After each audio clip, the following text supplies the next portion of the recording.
some people actually, their assessment way up, they could face Hold this for me. They're actually assessment down, because see, we keep this back. It's very hard for the court, you can't even that out in this type of environment with the assessment, paying so much on your taxes. The mill rate stays right across the board for everybody. The mill rate this year we're proposing in the budget is 20.06. That's down from 25.81 last year. So you can see the mill rate came down as the assessments went up. We had a pretty good increase in the grant list, so that's what kept our mill rate down. Thank God it's down because of the assessment increases. It kind of helped out because it got below the mill rate. The budget itself, this year, the budget, the spending in the budget is $59,555,000. That's an increase of 0.04%. And that includes Board of Education, that includes the town government, that includes roads, that includes everything. So basically, we're just a smidge under $60 million. Last year, it was $57 million. Its increase, rainfall interest, like I said, was 0.04%.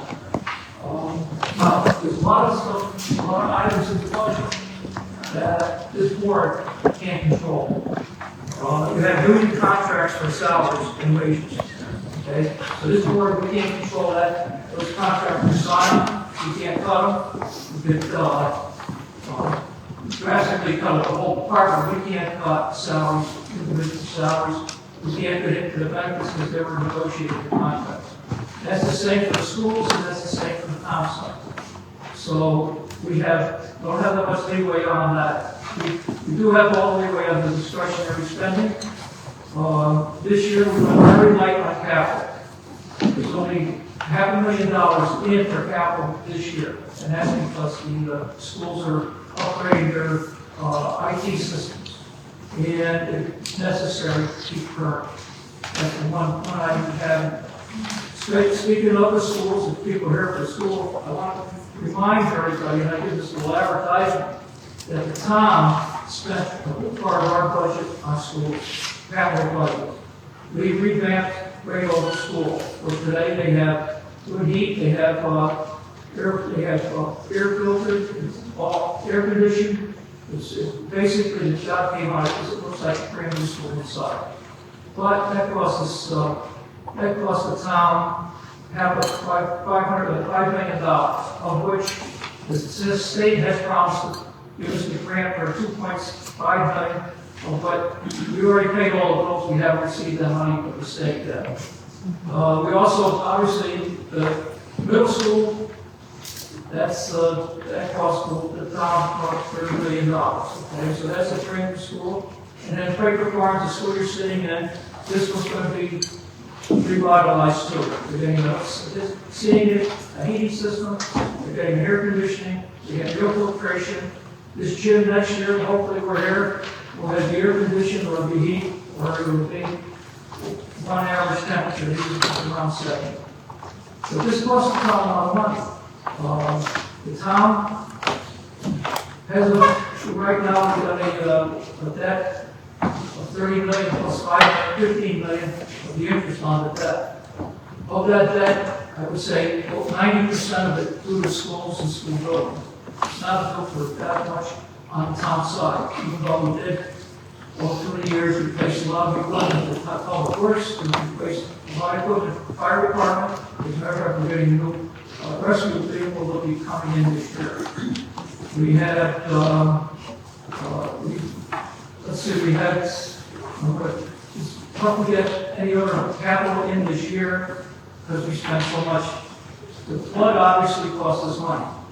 We're supposed to get reimbursement for a lot of that flood damage from FEMA, paying like 75%.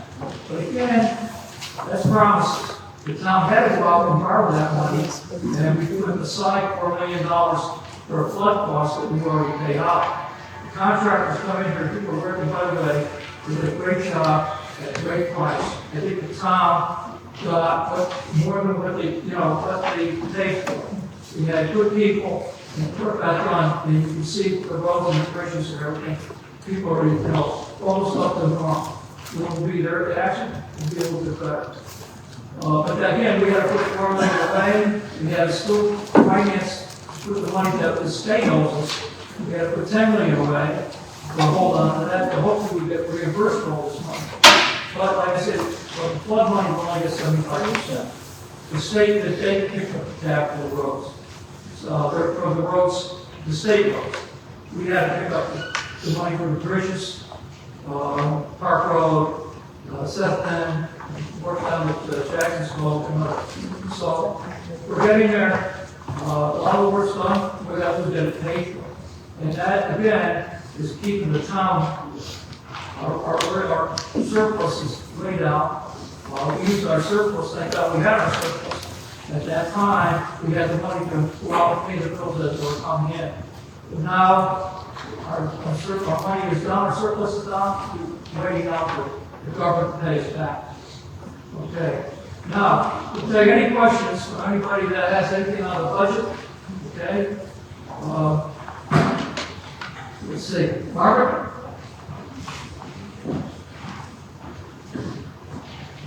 Name, I'm Margaret West, Tennessee Drive, Oxford. I'm also in town clerk. I've been for the last 35 years. Would like to talk about the wages in my budget. This year, I plan on retiring. I kind of have to because the state pension plan has changed.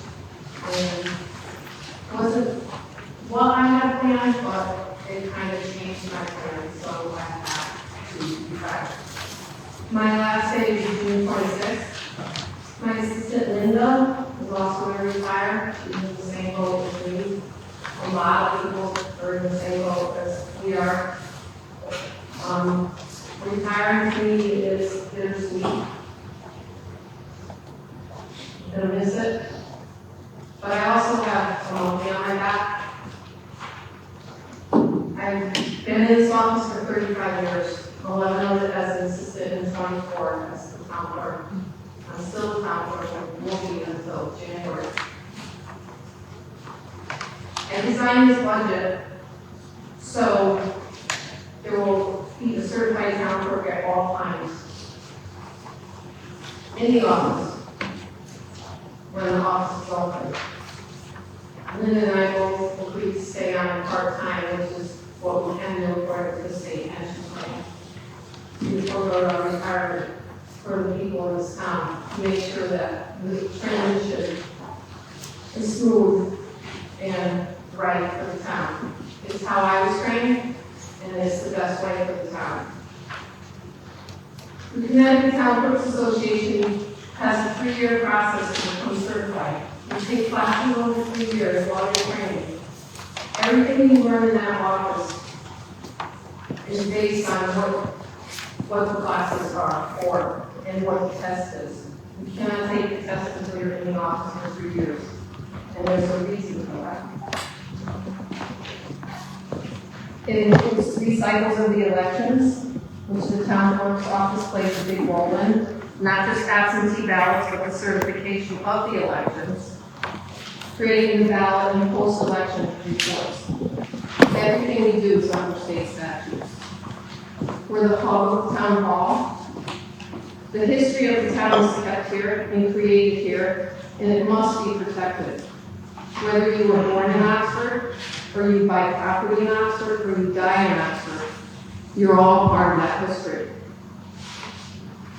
We are a still growing town, as we were when I first started in 1990.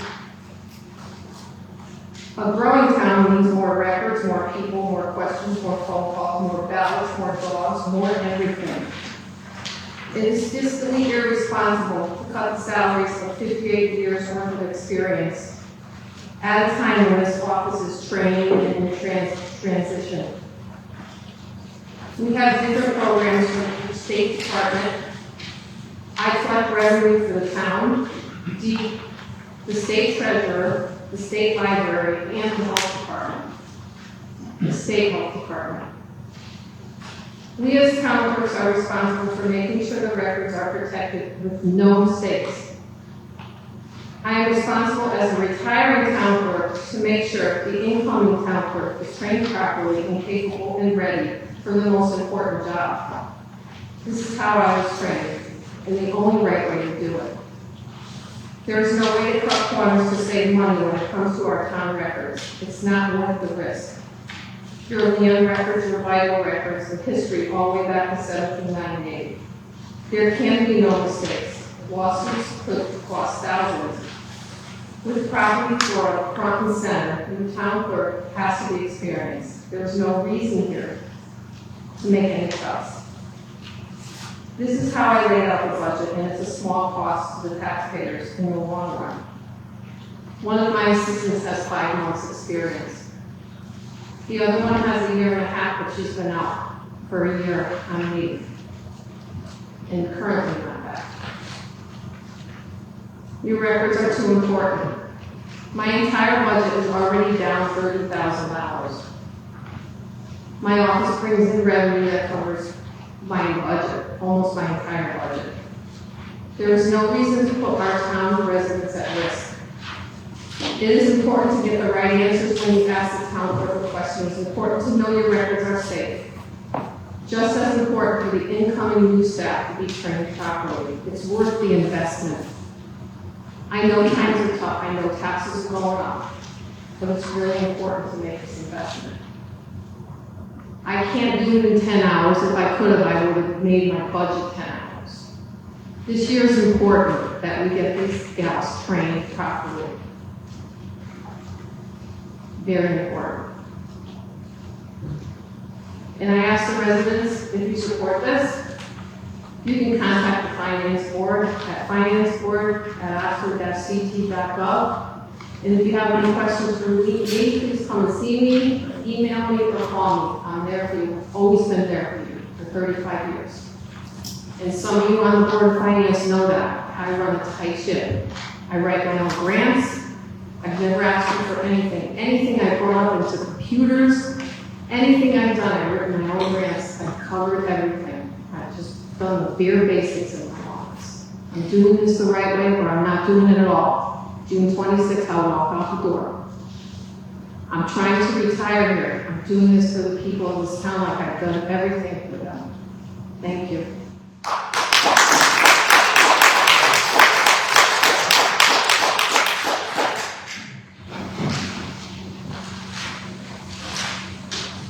Wow, after that, I have nothing else to say. She said it all.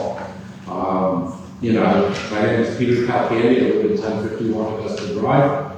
And, I support the Peter Calcandy, C-A-L-C-A-N-D-Y. It's Greek.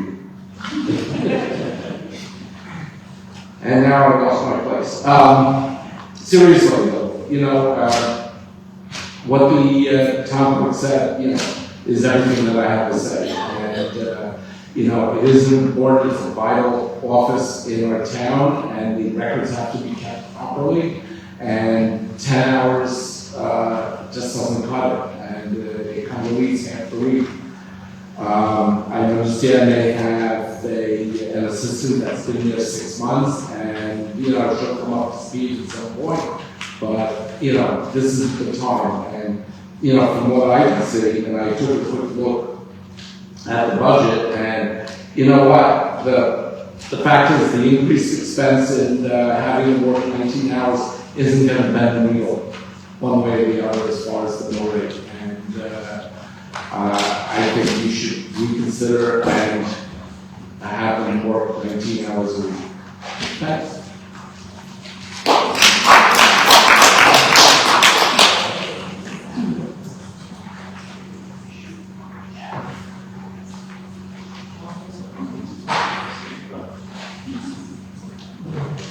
Anybody else? That's it. You can go home.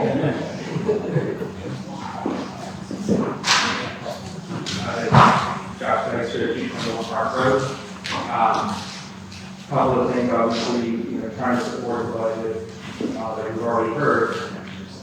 talk about how much our roads have been repaired throughout Oxford, and I still see on here, the non-recurring for roads. I know it's not a popular opinion, but I don't know why we have it this year. We've done so much in Oxford, why not take the 750 and we have allocated that across the board? We seem to take a 350,000 cut this year, and I see probably a significant cut in what the municipal has asked for, so why not reallocate that? I know there's been a lot of conversations about where to cut to try to bring the way down.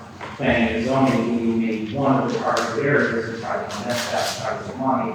I know Guest Canal particularly does a lot of work there, trying to put any more undue stress on that one. Not going to go well for all the work that department does. So, if anything, I would say looking at that line item for 1 year, giving it up to maybe buffer a little bit. Let me answer that. We started, this is about 16 years ago.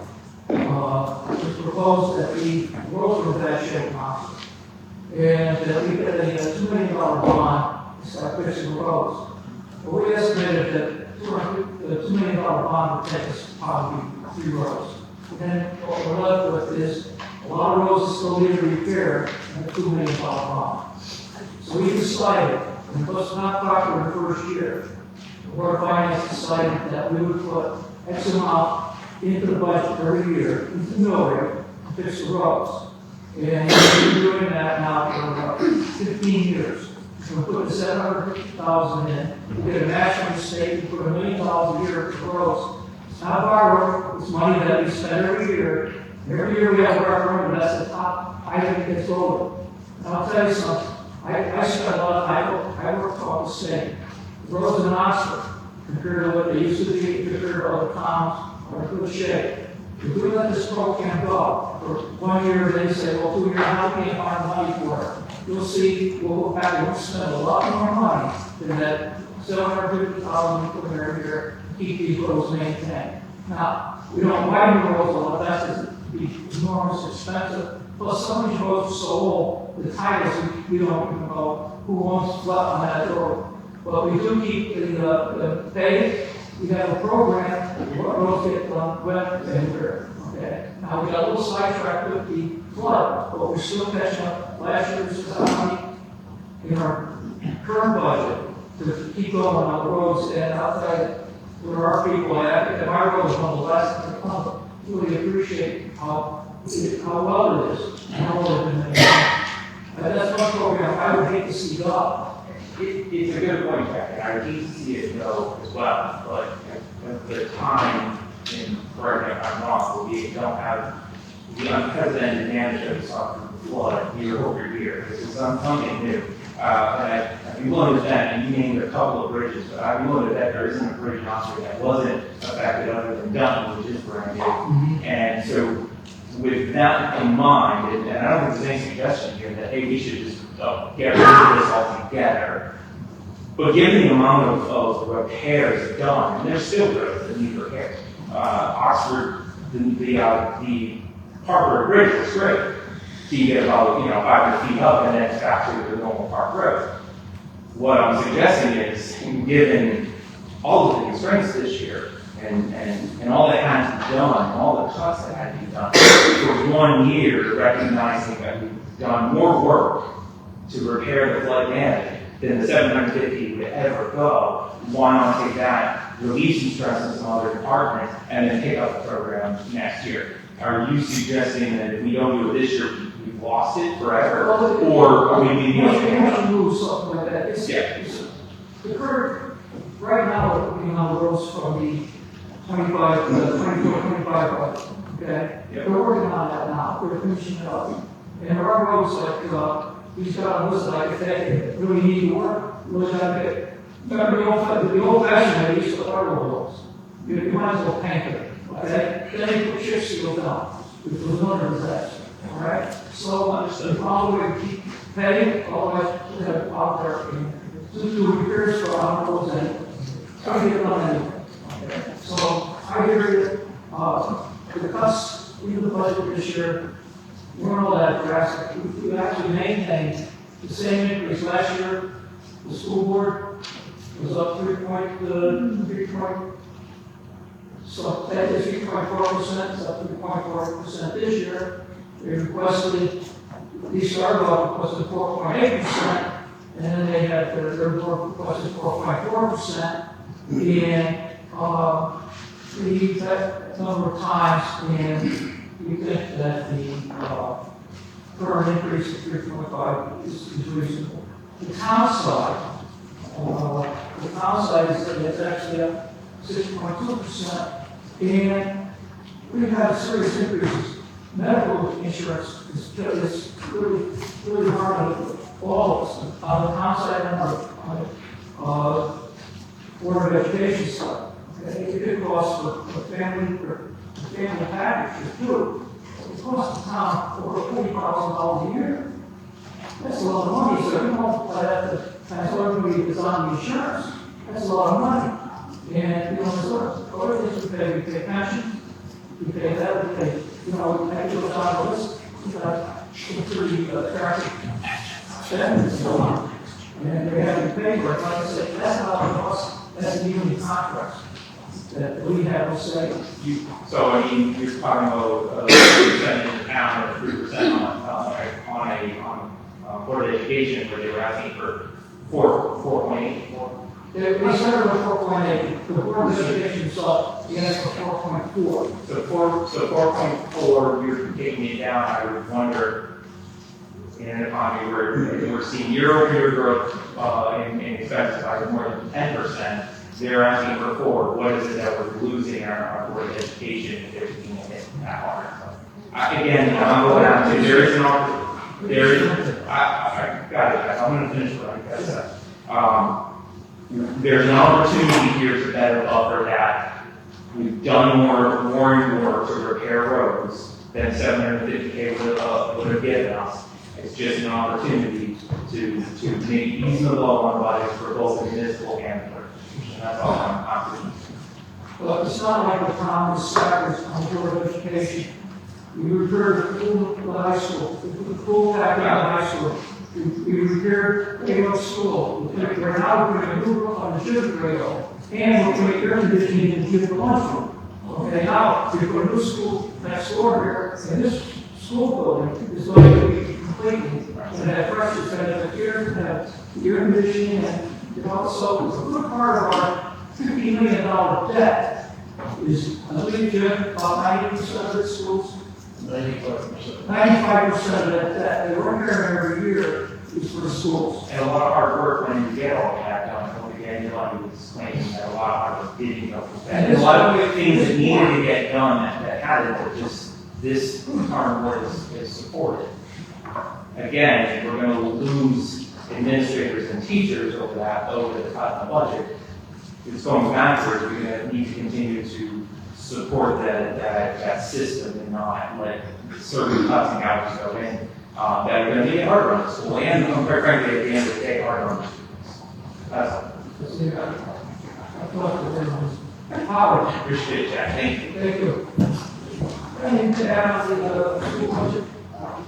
The only thing I would say is that we noted the 4% increase for medical. It's actually going to look the next thing down too, because that adds into it. It's really a 5% increase. I know that's great, that's just but at the end of the day, the reason is that we're also we're hoping to be able to move the custodians union and the paras union into the lower cost option, because right now we're at the higher cost option for this year, so that plays into it. And so the premiums actually went up by 11%. I mean, 10%, sorry, 10%. But because of the move, because of that movement over, it's at a lower cost, that's the reason why it's only 5%. So as I told the Board of Finance when I talked to them about our budget, we are lucky that we had the cap this year at 11%. There's other districts around here that have 33%, 25% increases in medical. What we have to focus on is that this year we're in good shape. Next year is going to potentially it could go ahead and have it more. Without getting into too much detail, but I want to cover that. Why costs are going up so much? It's a lot has to do with prescription costs, so by the other ones, and so now we're also we can see that next year. So this year we're in good shape at the 5%. It's not a cut. We're not taking extra cuts out of that. That's just the way the math works. Plus moving over to unions into the lower cost. cost option, so that's why it is reduced this year. Exactly. Anybody else?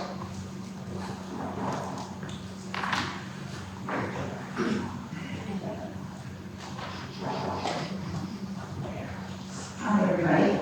Can you hear me? I'm Anne Crane. I live at 411 Mulligan Drive in Oxford Greens. I have a couple of concerns. If this fixed income, so to see the expenditures going up, and they are given what's happening to the stock portfolios today, I'm very concerned about my taxes. My first question is, what was the increase in the grand list, the result of the revaluation? I don't have my calculator here. It looks like it was several million dollars. Percentage increase? I'm sorry? Do you need the percentage increase? No, the increase in dollars. Roughly $500 million. But that's a lot of money, don't you think? Sure. Yeah. So with an increase like that in our grand list, it would be very helpful to keeping our mill rate down. Am I wrong? Yeah. It did go down, but our taxes are still going up. 5.75. I know, but our taxes are still going up. So, this is wrong. You said the new mill rate would be 20.06, That's right. and this says 19.74. That's about the roads. At the roads since 2026. Oh, okay. Thank you. I know that. And when you say that the total expenditures went up 0.04%, and that sounds very noble, but when that's translated to dollars, it's over $2 million. So I would like to know if you could possibly summarize where all these increases occurred, what was the biggest influence on the budget? It would be nice to know what has caused this $2 million increase in the budget.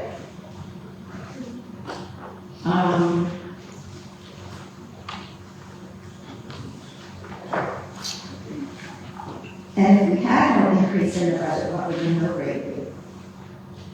Given the $500 million increase in our grand list, my home went up, the value of my home went up $200,000, so up $200,000 plus. And I live in that cash cow neighborhood called Oxford Greens. Oh, we're not all wealthy, I live there. So I'm very concerned about what we're doing with our money, and I just want to make sure we're spending it wisely. So that's my concern. I appreciate all the work that you guys put in planning this budget, and I know that the cost of living is really high, and it's getting worse every day, and who knows what's going to happen with what's going on with the economy and the leadership in our country. But if you could control our expenditures, I certainly would appreciate it. And I thank you all for your time and energy. I know you're very highly paid as a board. Yeah, and just real quick, Ian, I just looked up your information. So your assessment went up 74.9%. So your taxes is going up 36%. And that's what there are people on board finance who are in the same boat as you. Oh, we're all in the same boat. And but there are others whose taxes are actually going down because their assessments have gone down, Right. or they didn't increase at such a rate. But it's just a simple fact that Jack said at the beginning, the mill rate is flat across everybody, and it's really the assessment that is dictating who wins and who loses in this. And We're trying to control the cost as best as we possibly can for every resident. no, I appreciate that you are.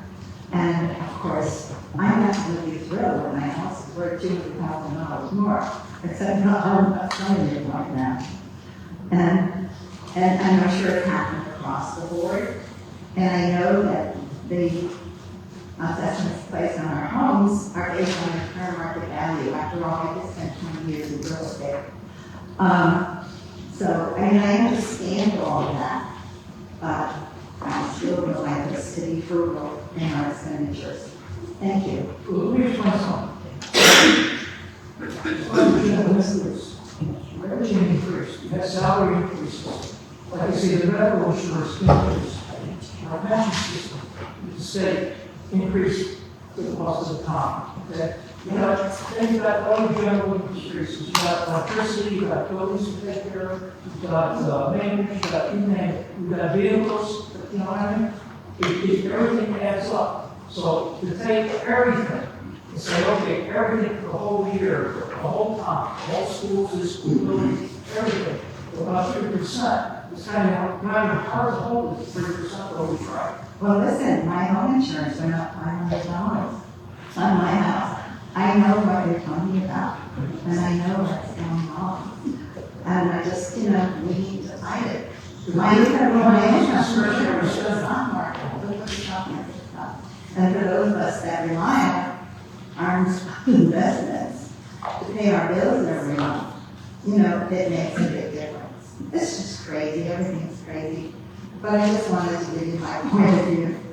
Thank you. And just one more thing. The average assessment in Oxford is about 41%. So for us to have no increase, we would have to be on 18.3 mils. To get there, we would need an additional $4 million to cut. That's just an average person.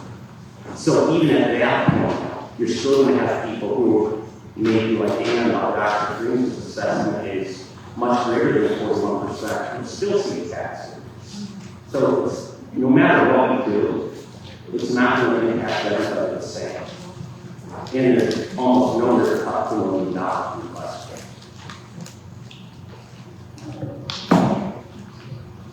Yes, please.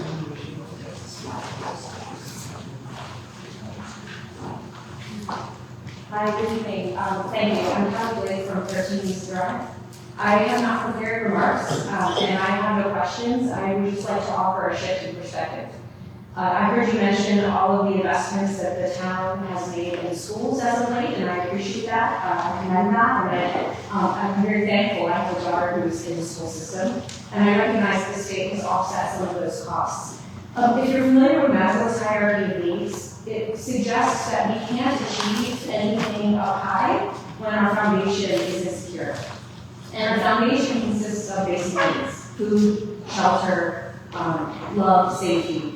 And I'm hearing the board suggest that we can perhaps justify some of the cuts to the Board of Education because we've invested so much in them as of late.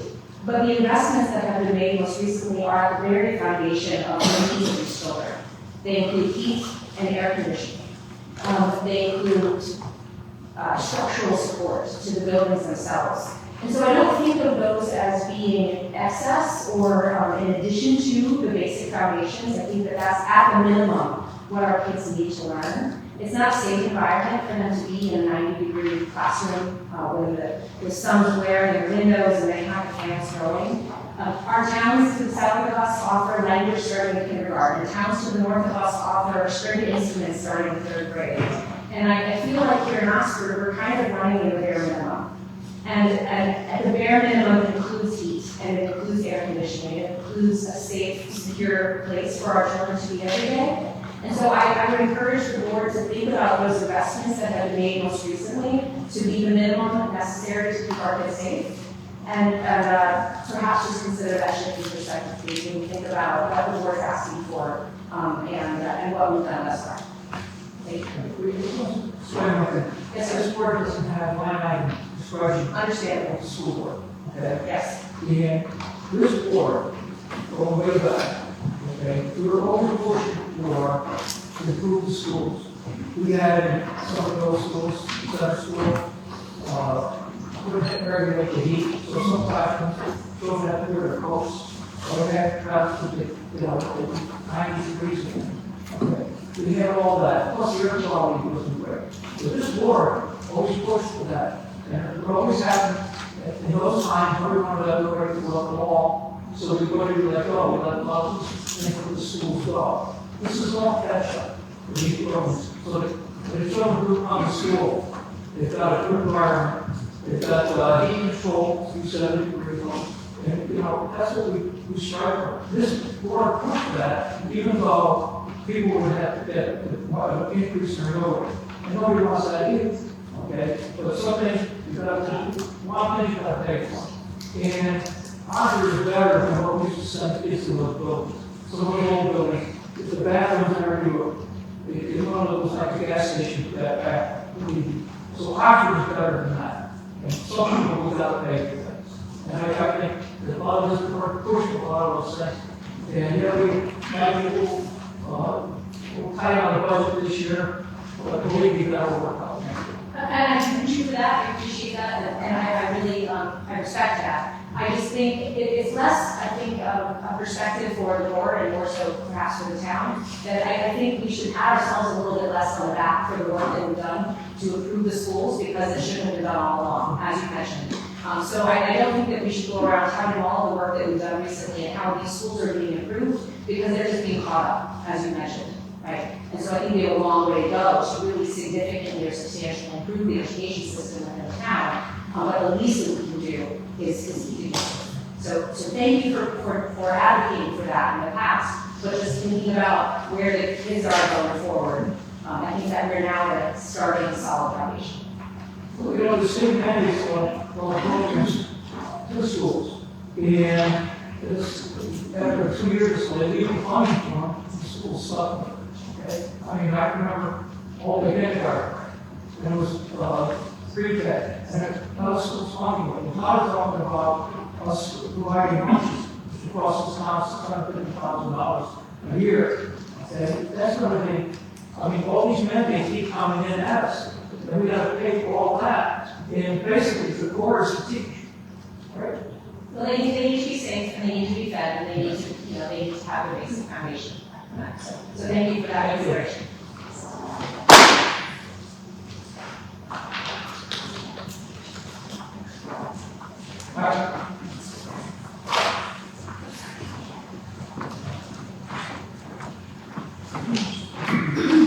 Mike Kusa, 63 Old Church Road. I wanted to thank the parents speaking for the education system, Jack, Board of Finance. I want to thank you for your efforts that you put in. I know it's hard work when you do the budgets, meetings.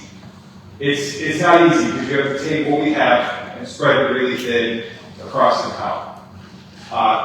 Howard has put together a very excellent, transparent budget. And I believe the cut that I saw, Brett, thank you for posting that, so it gave us a couple days to kind of look at that. $366,000 cut to the education line item and change around. But one of the details when we presented, we put together a page of risks that the Board of Education had that were not in the budget, but they were concerned. One of them, as you mentioned, is free and reduced lunch. If the state said all students get that, not just the ones that currently qualify, but if they open it, that's a $650,000 hit to our budget. But one of the line items, I think it was $180,000 to $200,000, was the community fees from the electric bill. We were under the impression when we were presenting the budget, and that was the information we had at the time, was that the community fees of $180,000 to $200,000 would be eliminated as, starting in April, they would stop hitting in our electric bill for the school district. But from our understanding, Arnie, I think you helped clarify that, those fees aren't being eliminated. They're staying in the budget. So that $180,000 to $200,000 hit is actually going to put us in a deeper hole than $366,000. It's really around $566,000 or $540,000, somewhere there, of cuts that we're going to have to make to our budget. So I wanted to kind of put that out there. It's an ever-evolving process. This is a very large budget. It's a lot of factors. It's a living financial document that doesn't end. And 2 days from now, something else could happen. There are things that happen, and we have to, as a board, working with Howard, working with the district, we have to make it work. I just want you to be aware that the $566,000 is going to be very, very difficult to keep status quo. We appreciate those needed a lot of repairs. New roof, the HVAC system. It is, I'd call it a fundamental right for kids to have heat in a school system. We live in the Northeast. And when the temperatures get really hot, whether it's September or it's May, June, the temperatures get really hot. And I appreciate the investment that the Board of Finance, the Board of Selectmen, the town has made, and it's an impact that's affecting people's taxes. But as the last lady indicated, and she spoke very eloquently, by the way, it is part of the base foundation for learning in the district. And when we look at return on investment of how well our kids score, how well their education is, we want to have a rich return on investment. And our investment is money that we put into the kids, and the outcome is their future, their education, what we're trying to, basically, it's our responsibility. The kids are in school, they're in school to learn, they're in school to better themselves, they represent the town, and it's kind of our responsibility to take care of that. Because they can't come up here, they can't vote, they can't advocate for their budgets. We represent the kids in the district.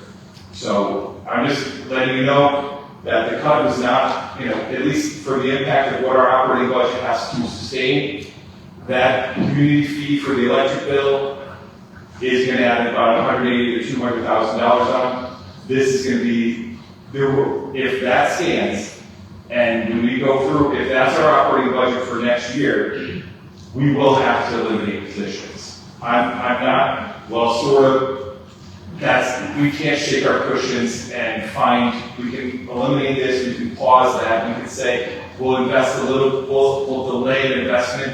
There's only so much we can scrounge to come up with funds. This will set our district back. $500,000+ is a hefty impact, especially since we try to keep the budget as high as possible. I don't understand. The electricity. Sure. Are you talking about the electricity where we're going to have the loan from? No, that's a separate topic. This topic was we received basically we had everyone in Connecticut has community fees.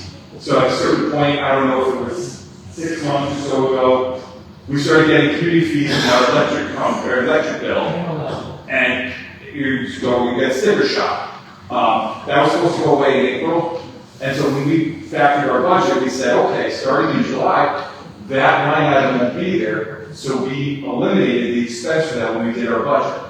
We put it on the risk page and said, if the state doesn't go away with it, because they said that was a line item they would be cutting, but they didn't. And as Arnie clarified I think in the last month or so, month and a half, that's not going away. So those community fees that we were banking on not being there are going to be there. So it'll affect the whole community individually, but as a school district, we use a lot of electricity to fund, to run these schools. So. One thing I want to skip over is $500,000 in the budget for the IT upgrade. Yes.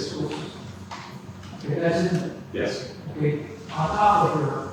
But those are separate. That would be a capital improvement versus operating budget. That's something that was drastically needed, so we put it in. It's the only capital item we put in the budget.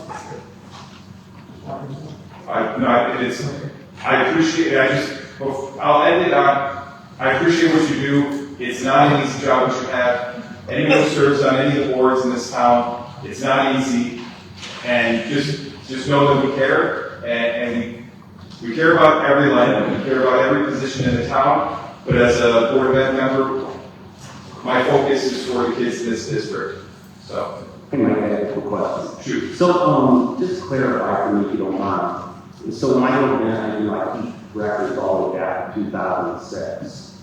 And I'm looking at the education increasing year over year. So typically the increases were 500,000, 700,000, 518, 700, 750.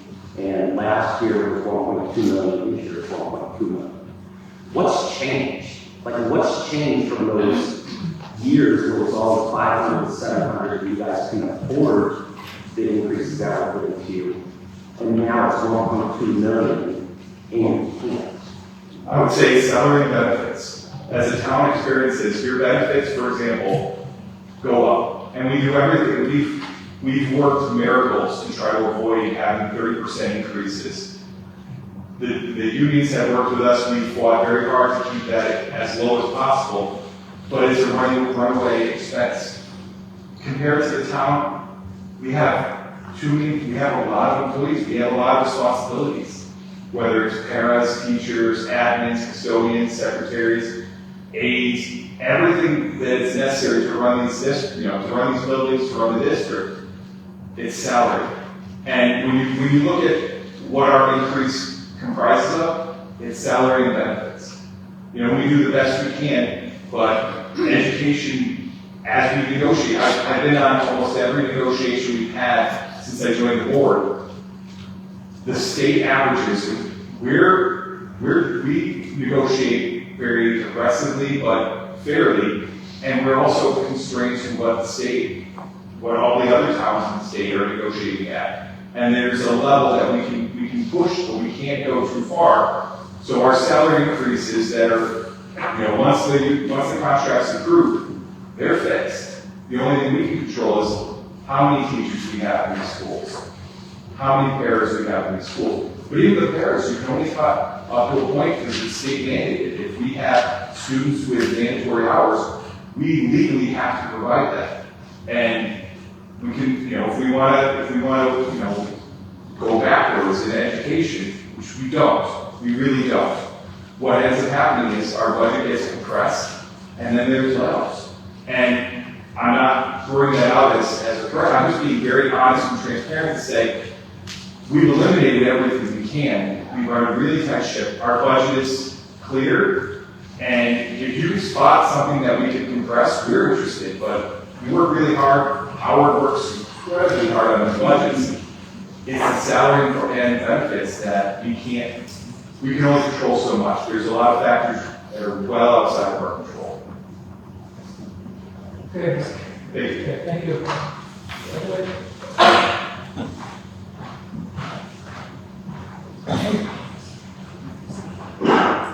David Daniel on Tram Drive. Just to pick up on what Michael said. If you're going back a lot of years to the Board of Ed, I would be bet my bottom dollar that besides probably 3/4 of the budget, fixed costs and salaries and benefits, you have way more kids with special needs, and you have much more security. Those items also contribute mightily to the increase in the Board Ed budget. Going back to what some of the other folks said, I'll try and be brief. I agree with pretty near everything. We have three budgets. We have Board Ed, we have the town, and the roads. The town took a cut, the education took a cut, but the roads didn't. And I know that is not a popular thing, but I agree with what Josh was saying. It would mean a lot more to me to restore some of the money to the Board Ed and some of the money to keep our staff in the town hall. The staff that was being talked about possibly being eliminated or reduced in hours are all revenue-bearing boards or commissions, if you will, or employees. So cutting them, I don't see that as moving the needle one iota. I think it would do much damage to the town to remove the staff that was talking about. And I said, I think, again, it's going to be the most popular thing, but if you cut even a little bit of the roads, not even the whole thing, we spent a lot because of the flood, and a little bit from the road budget we restored next year. You could probably maintain the staff, not all 100%, and maybe put some money back in the Board Ed budget.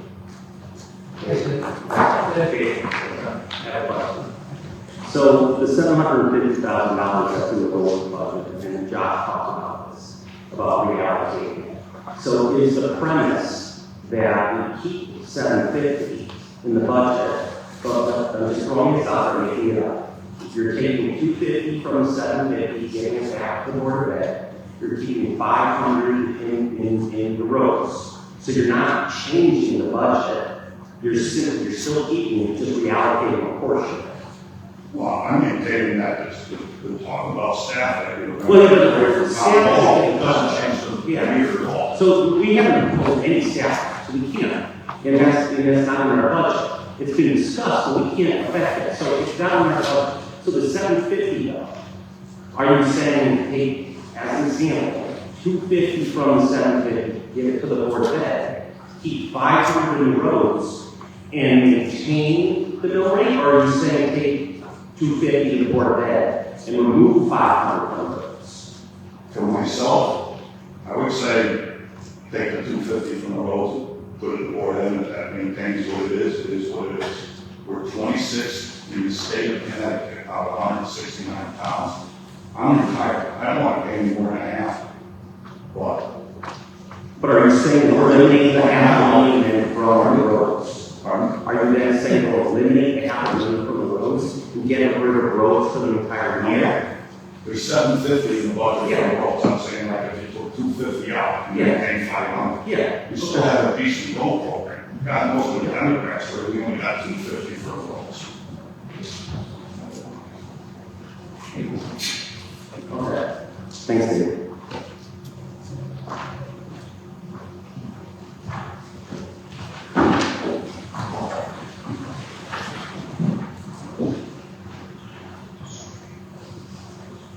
Good evening. My name is Peter Hansky. I'm something you want to talk about. I hear this talk about taking money out of the road budgets. But it's my understanding for 16 years, it's up to the taxpayers to vote whether they want the $1 million or the $750,000 for road improvements. I don't think you can take that money away from the residents like you propose. It's up to the residents to vote down $750,000 for the roads. It's up to the residents to vote up or down the Board of Education budget. It's up to the residents to vote up or down the town budget. That's how it's always worked. So I don't believe anybody should be taking any money from the roads to move it anywhere else. It's up to the town residents to decide. I'm going to say that the proposals, we have the budget in 3 parts. But it's the most closest roads. It's the most, but we'll look at it.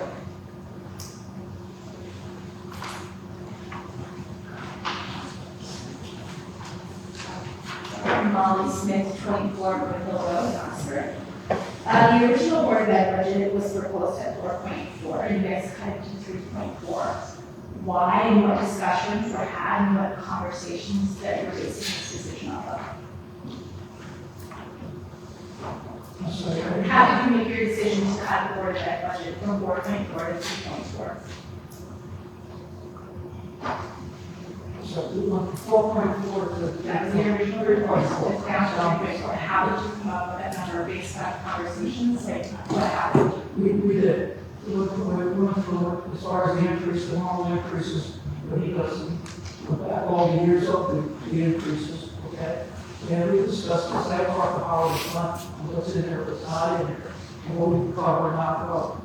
And again, the town is not a qualified factor when it comes to funding the Board of Education, but this year, there's a lot of things going on, okay? And we're finishing up this building for the Board of Ed. This is all coming out of the town budget.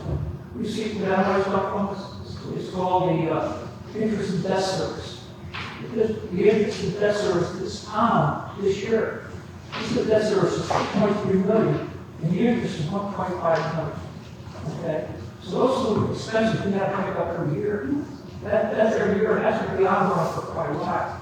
We had surplus, why was one happy to invest in them? When we had surpluses, why was the capital budget not have to use a middle of the wish list? We don't have a surplus. We have in years past. Years past. We had years to We make put the these. surplus back in the budgets, so the mill rate would go up. We've done that for years. As a matter of fact, this last budget that ended in June for 2024, you haven't done the annual report yet, that had $1.2 million in the budget. It was $1.2 million in the budget. Out of the surplus, keep taxes low for everybody. That's what we did, so we didn't go up and have a huge increase. But we've been fortunate that we had some good spikes in investments.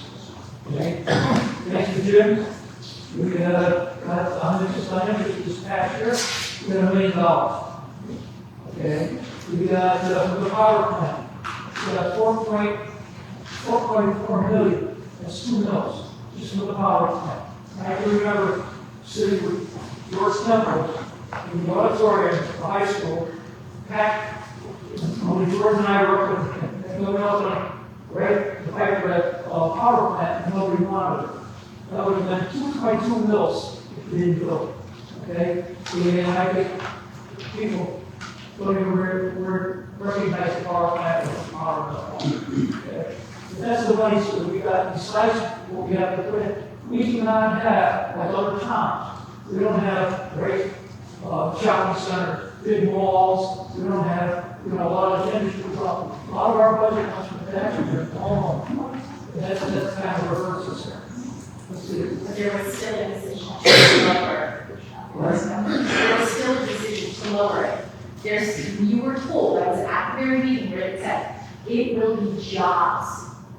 It will be jobs of teachers, and it will be jobs of staff, which budget cuts have to happen. No. I've heard the contrary, but I don't. From who? I just said that there may be movement this budget to have a cut. The school. Okay? We cut,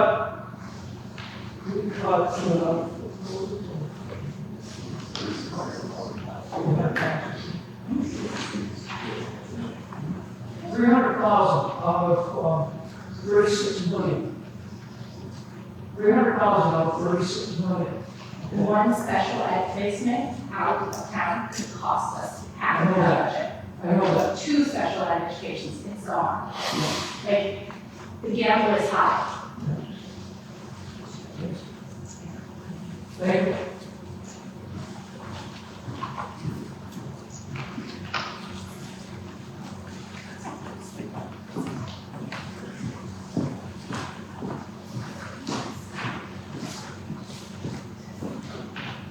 Hi, 86, 123 Road. First of all, I'd like to thank the Board of Finance. I know you spent a lot of nights going through the budget. No one likes to be told things are going to cost more. I do have some questions though.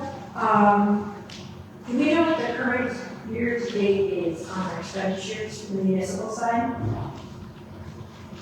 Current year date? Yeah. As current as what? As current as the end of March? It's on here.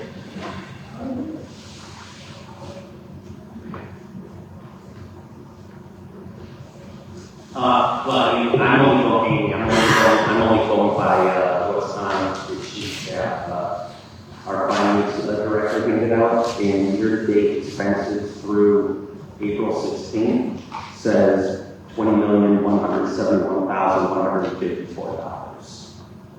Is that current as of? As of February? End of February. And what was the approved operating expenditure for the adopted budget for the municipal side? Last year? Yeah. $21,270,990. So the difference that I see is we had between February of, we've got what the fiscal year goes till the end of June. What's the end of June? So we have all of March, all of April, all of May, all of June. And we have 1.9 million left in our approved budget. How did we cover those expenses? I think a lot of monies come from the general fund to cover expenses related to items such as the flood.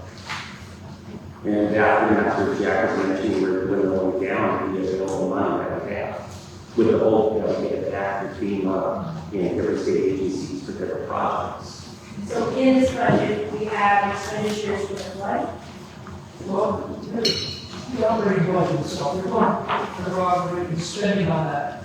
We don't have numbers right at the end of March. We'll lose the last 3 months.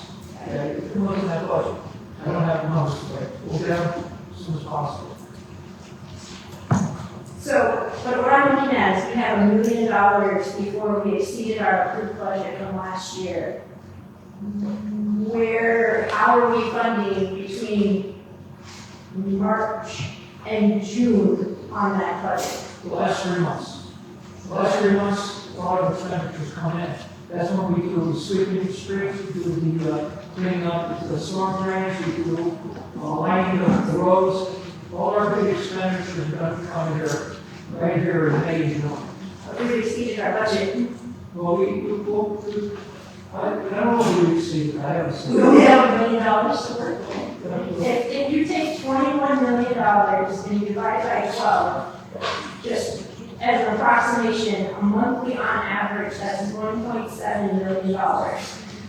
That means we have 4 months left. That means we have $7 million to pay out, which means we're looking at more of a $28 million municipal budget, not a $21 million municipal budget. I'm just wondering where's all the money? How are we paying? The flood, we spent over, in the number of expenditures, includes $6 million for the flood. You ran through some of the operating expenses? Yes. Okay, here's your answer.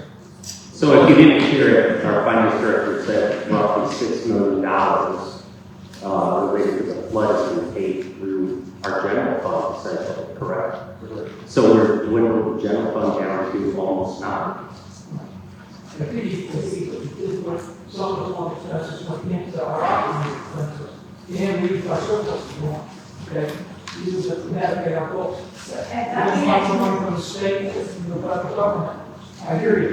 Our operating budget, let's say the public works, the police, the fire, those the departments have a lot of flood costs in there.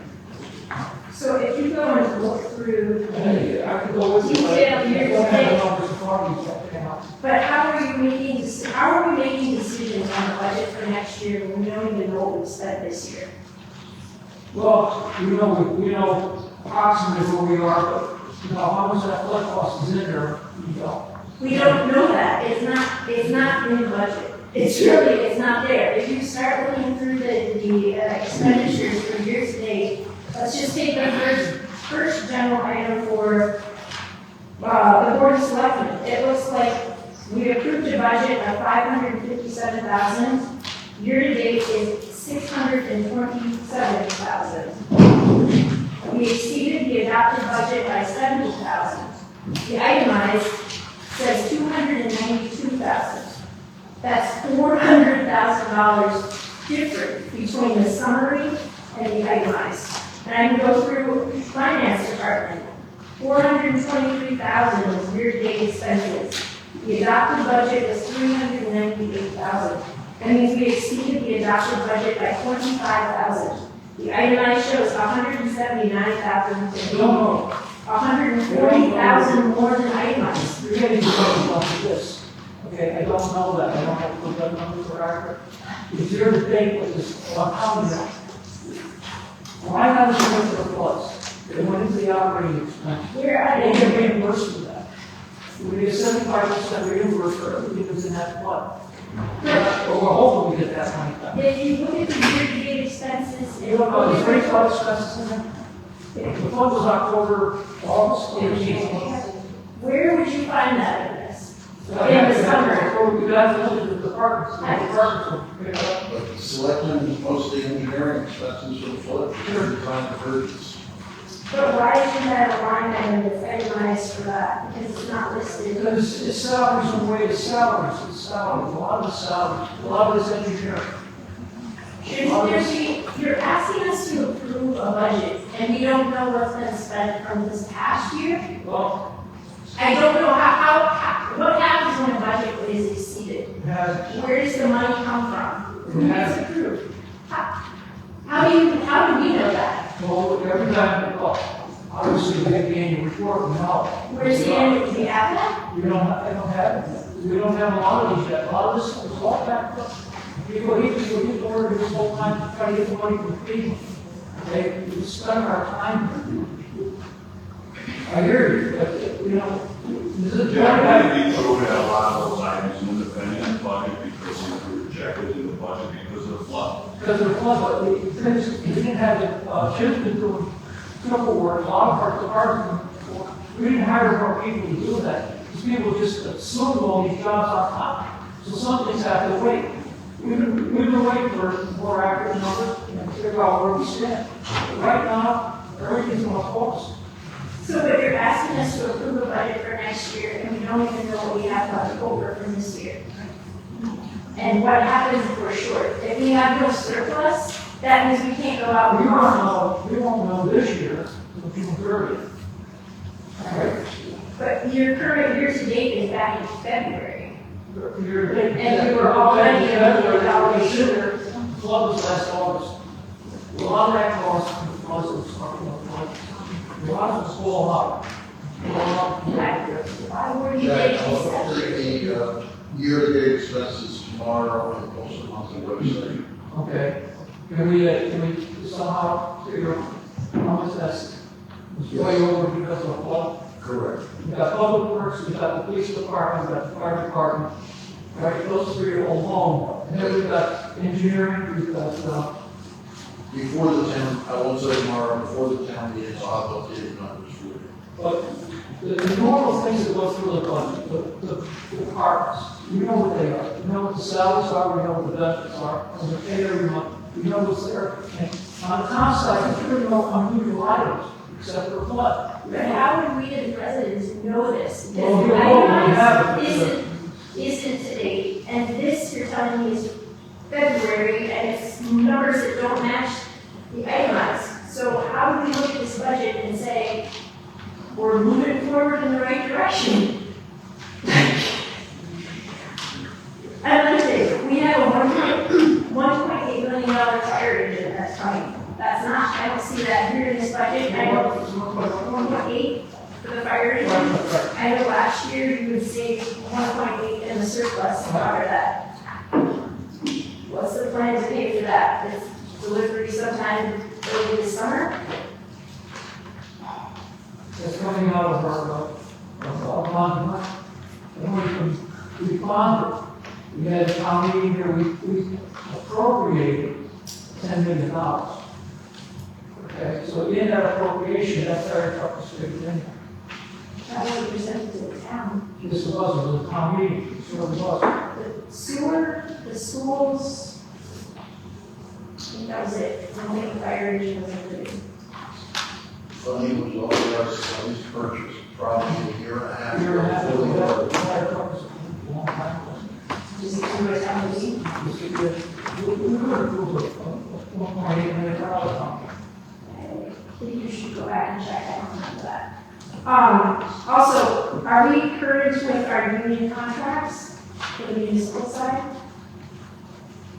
As far as, Our municipal departments, are we working on current salaries for our union employees? yes, this is a couple of our, and what we do is, because the contract hasn't been settled, you can't put it in there in the budget. The contract isn't settled, but we can't say what's going to pay. So we hold it up in contingency. It's in our contingency account. The increase in that budget for the salaries, we have a contract with the commodity. Which department doesn't have current union contract? Police, And how many years expired is the All union of the contract? contracts are under state statute are following the appropriate steps in the negotiation process. And I can't talk about the negotiations in public meetings. So we have at least police and maybe other departments that have salaries that aren't current.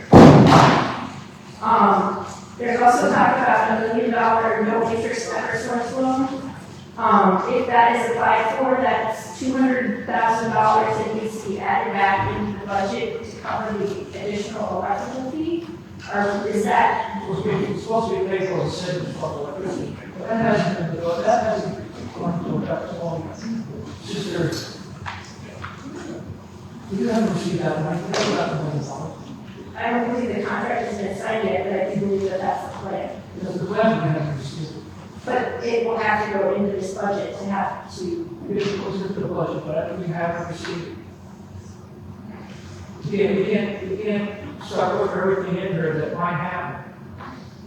there have been a couple of contracts that the Board of Selectmen have recently awarded on the flood repair. 2 for the cleanup of the river along Little River, one on Jackson Cove Road. Those aren't in this budget. Because that's an emergency law, it comes out of the Thomas Silver State of Emergency. This board doesn't, state of emergency, the selectmen can take that money, that has been appropriated for flood control, and appropriate that money to spend it. Where is that? Well, that's not what our charter says. They expended way beyond what the charter allows. But where's the flood appropriation? What department, what line item is that? That was appropriated, it was $4 million. Correct. $4 million was put into a appropriated for short-term parking. Have we already expended that amount? Pardon? Have we already expended that amount on the flood repairs? No, no. The anticipation is we're gonna spend $16 million on the flood cleanup, of which $12 million is anticipated will be coming back from FEMA for a net cost of down $4 million, which was approved at the town meeting a few months ago. Okay, so right now, we're having to cover this, but there's no, you're already flea money right now. It just doesn't seem, nothing seems real. Nothing is concrete, nothing is definite. You're asking for money for next year, we don't know what's this year. You're right. If FEMA didn't give us the $12 million, we could only increase the taxes by another 25%. So we're at the mercy of the federal government right now. The state was we're still spending $2 million. It's way overdue. Way overdue. As a matter of fact, the state hasn't paid us yet for the pilot on the middle school. Yeah, middle school. That could be another $1 million. Middle school and elementary school. Sure. But that's been paid, the project's been paid for. We paid the bill, we paid the bill for repair nets, the trucks out there, we paid a $5 million. It's going to be a $2.5 million back to the state. That's zero. That's zero. Okay, so we got to go out and shine our power to get the money. Even though this is all through the town meeting. Now look, I'm not sitting here every day right now, and I know we're short-handed here. All of us are sitting here and doing the books and ledgers here, of where we stand. We know we're behind, okay? We know that we did overspend what we got. But we also know we got a lot of money in here that we spent for the flood. How do you know you didn't overspend what you got? Because it's just a history, we always do, we spend so much, we spend that much, we know for the budget, we spend it. So it's our history, we always do. I think one year we came in on the town side, something unusual happened, I think it was $200,000. That was it. Board of Education in recent years has never been over, never. I say, well, they're not supposed to be over. What happened when the town side was over though? Cost side was over, then it was on the general fund, but it has to be a legitimate plan, and it has to go, it has to be approved. Look, you're asking us, we'll go out all the time. That's what's kind of hurt us now. We do have all that sitting there. And we're short people. The town site is not overloaded with amount of people. Sometimes you got one person in the department, the other department is in, person part-time or constable, one person doing repair. That's it. So then you spend all this time chasing people for money. This is more important than seeing if we went over the office supplies account. Thank you for your time. Okay, thank you.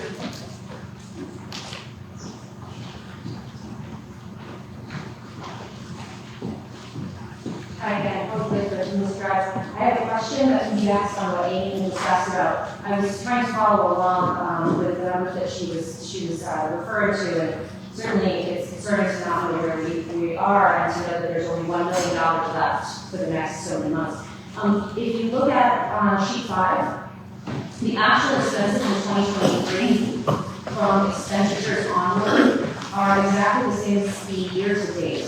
And so I wonder if perhaps there's an error with copy and paste, that the year-to-date values are actually the expenditures from 2023 to 2024, in which case we don't actually have updates on that. I think that might make sense why the values are so high right now, with only so many months left, but then we don't have. Correct, that's why I said I would update. Sure. So we don't know perhaps what those values are then, year-to-date, but they're not perhaps as high as what we believe they are. Okay, I want to say one thing as far as maybe is anywhere. You're right to say if you don't know where you are, you don't know where you're going. That's the old economy. You don't know where you are, you don't know where you're going. And right now, with all of that, you're trying to look at what's going on. Okay? So you're right. You have to point that out.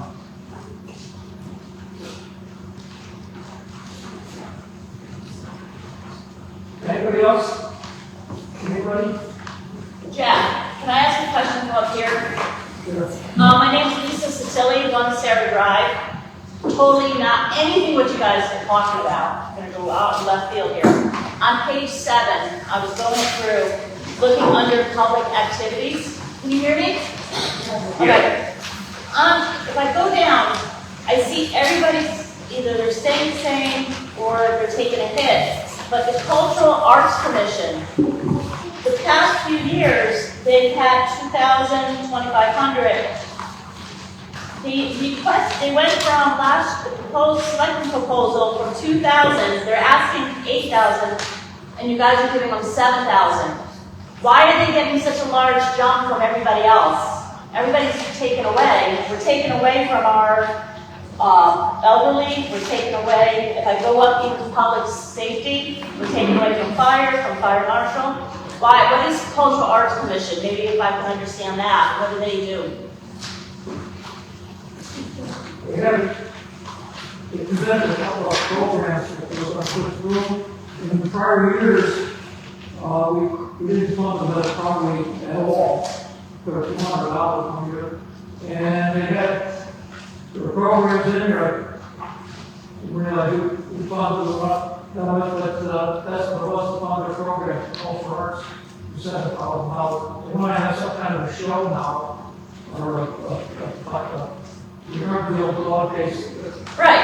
Yeah, I know. They have it scheduled for May 3rd. So we tried to fund it, but they said they were going to get outside funding.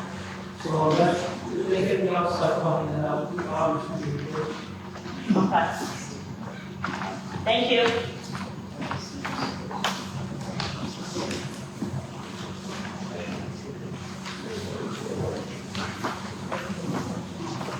Anybody else have any questions? Anybody else? Yeah, I heard refreshments were going to be served. Just for you. Now we'll take everything into consideration tonight, and the board meets tomorrow night, and we'll discuss everything. Okay, and then after tomorrow night, that will be our final budget. Thank you for everybody for coming. Thank you for your concern.